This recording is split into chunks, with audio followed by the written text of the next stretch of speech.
Sa isang bulubunduking barangay sa Legazpi, Albay, meron na isang napakalaking bato. Mga 10 talampakan ito at halos kasing laki ng isang normal na kubo. Wala daw nakakaalam saan galing ang malaking bato, maging ang mga nakakatanda sa barangay na yon. Basta ang alam lang ng pinakamatanda sa lugar nila, maliit pa lang siya ay nandun na daw yung batong yun. May kwento-kwento ang mga taga doon na sa malaking batong yun ay may nakatirang tawong lipod. Sa paniniwala ng mga Bicolano, ang tawong lipod ay mga nilalang na hindi nakikita ng pangkaraniwang mata ng tao. Kapag nakadistorbo ka daw ng tawong lipod, may masamang mangyayari sa'yo. Pwedeng magkakasakit ka na lang bigla sa di malaman na dahilan. Ang sabi pa ng matatanda sa lugar, hindi daw nila pinapakialaman yung batong yun, kasi kung sino man magtangkang sirain ang bato ay mamamatay. Isang araw, may isang lasing na lalaki na pilit pinag-iinitan ng batong yun. Tawagin na lang natin siyang Samuel. May kayabangan daw itong si Samuel at kapag nakakainom ay kung ano-ano na lamang ang gustong gawin. Noong gabi na nagkainuman sila ng mga kaibigan, napag-usapan nila yung malaking bato. Ang sabi ni Samuel, hindi daw siya natatakot sa tawong lipod. Hindi daw totoo yun. Dapat daw sa batong yun, binibiyak. Sikat si Samuel sa barangay nila na pasaway. Kaya naman isang araw, dala ulit ng kalasingan, pumunta siya sa malaking batong yun, kasama ang isa pang lasing na kaibigan, at pilit pinaghahampas ang bato.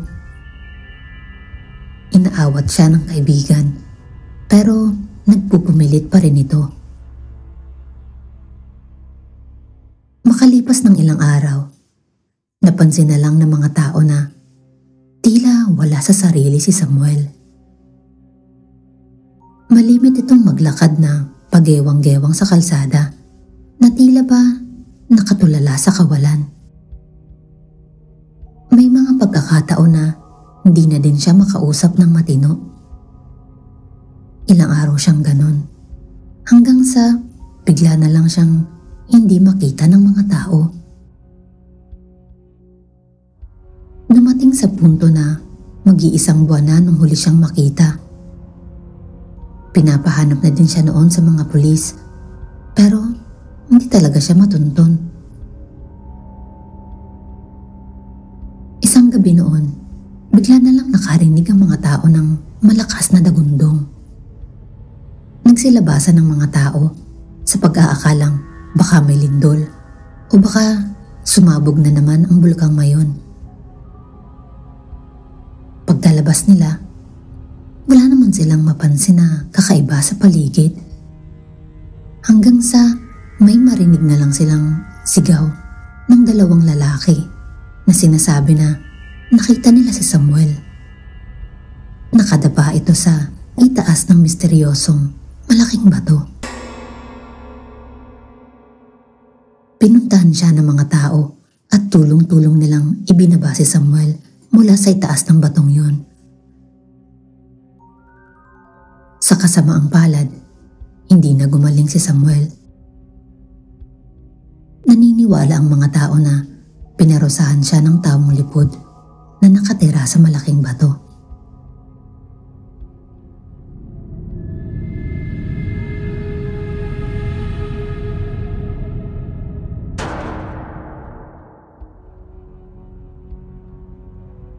Sa Bicol po ito nangyari, taong 1990. Kwento ito sa amin ng tiyuhin namin na mangingisda. Tawagin na lang natin siyang Tiyo Ernesto. Mga 11:00 na ng gabi noon. Mag-isang pumunta si Tiyo Ernesto sa laot sakay ng kanyang bangka para mangisda. Kapag mag-isa siya, ginagawa niya yung tradisyonal na pangingisda gamit ang nylon na lubid na may kawil sa dulo. Kapag inilalagay niya yung mga pain niya sa tubig, minsan matagal daw siyang naghihintay para lang may kumagat na isda. Nung gabi daw na yun, medyo malas siya. Mag-iisang oras na daw, pero konti pa lang nahuhuli niya. Kakatapos niya lang noon ng ikalawa niyang sigarilyo nang biglang may dumapo daw sa kabilang dulo ng kanyang bangka. Isa daw itong napakalaking itim na ibon na animoy hugis tao. Nasabi niyang ibon kasi nakita niya yung pagsara ng mga pakpak nito pagkadapo nito sa bangka niya. Halos kasing laki niya daw yung ibon na yun. Sobrang takot ni Tio Ernesto noon kasi nasa kalagitnaan siya ng dagat at wala siyang kasabay na ibang bangka ng mga oras na yun. Agad niyang inilayo ang kanyang tingin sa malaking ibon at hindi siya gumalaw sa kinauupuan niya. Ang paniniwala kasi ng mga mangingisda sa lugar namin, kapag meron kang nakita o naranasan na misteryoso o talagang hindi ka panipaniwala sa karagatan, huwag mo daw itong pagtutuunan ng pansin. Yung parang patay mali siya ka lang dapat. Kunyari wala kang nakita, kunyari wala kang narinig, na amoy o ano pa man. Kasabay ng malamig na hanging dagat ang siya namang panlalamig ng buong katawan ni Tio Ernesto. Nagdadasal siya noon sa isipan niya. Nakatingin lang siya sa karagatan. Pilit na iniiwas ang tingin sa maitim na nilalang sa kanyang harapan. Hindi rin daw gumagalaw ang malaking ibon. Napakiramdam ni Tio Ernesto ay nakatitig din sa kanya. Matapos daw ng mga 10 minuto, ibinuka ng ibon ang malalaking pakpak nito at lumipad palayo sa bangka ni Tio. Biglang nabuhayan ng loob si Tio Ernesto noon at nagmadali siyang kunin yung mga pain niya at kaagad na bumalik sa dalampasigan. Hanggang ngayon, hindi makalimutan ni Tio Ernesto ang karanasan niya. Lagi niya pa rin itong ikinikwento sa amin at sa mga kakilala niya.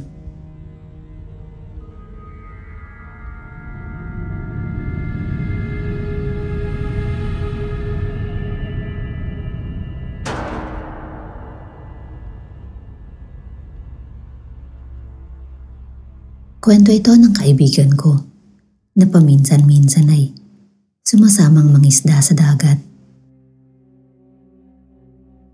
Nangyari ito sa isang maliit na munisipalidad ng probinsya ng Albay sa Bicol.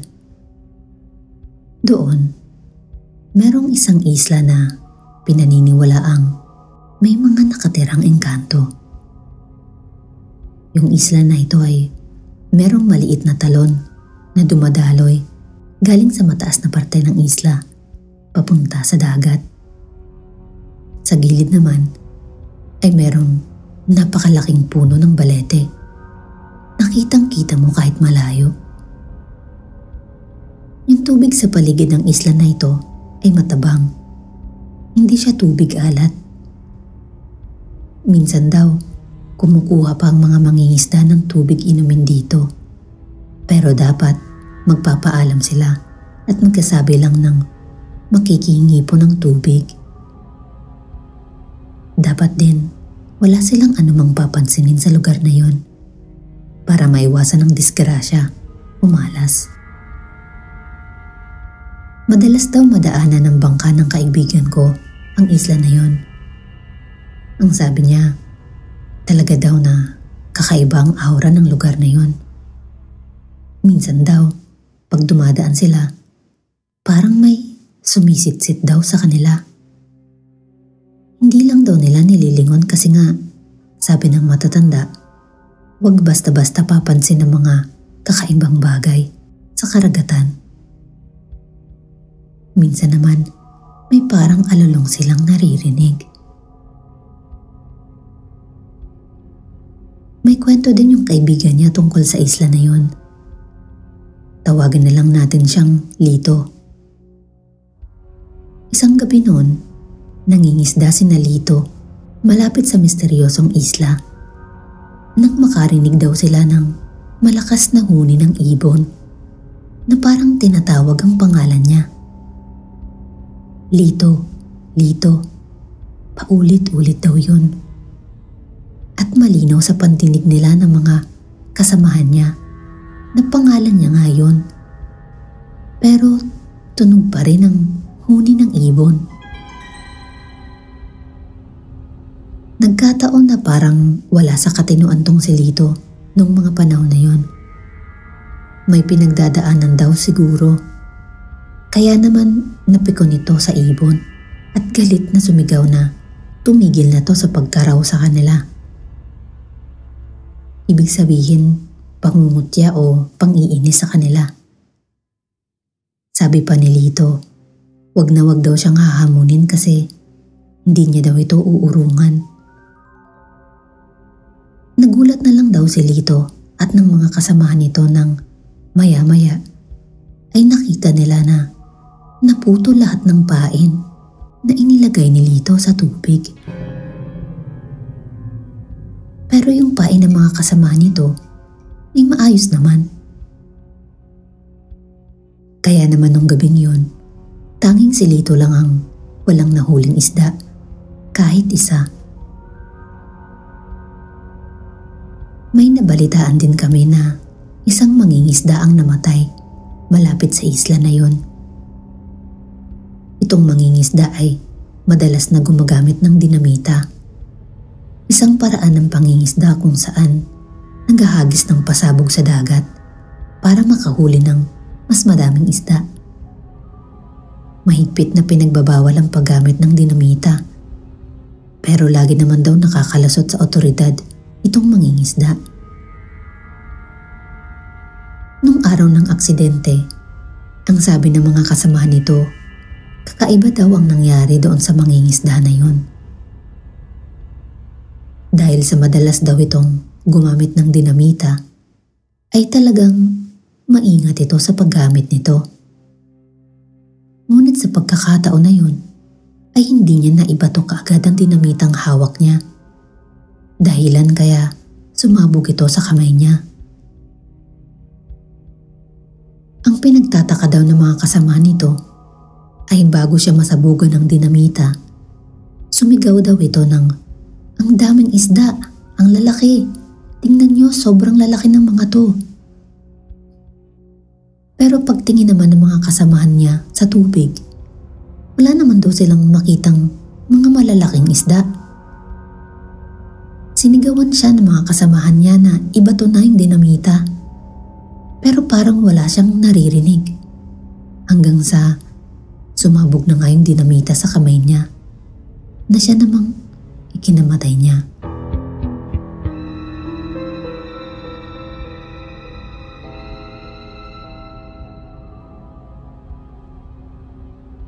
Maraming salamat sa pakikinig. Meron din ba kayong mga nakakatakot na karanasan o mga kwentong hindi pangkaraniwan? Magbahagi ng inyong kwento at ipadala sa akin sa philippinetales@gmail.com o sa ating Philippine Tales Facebook page. Gusto ko rin mabasa ang mga kwento nyo. Hanggang sa muli.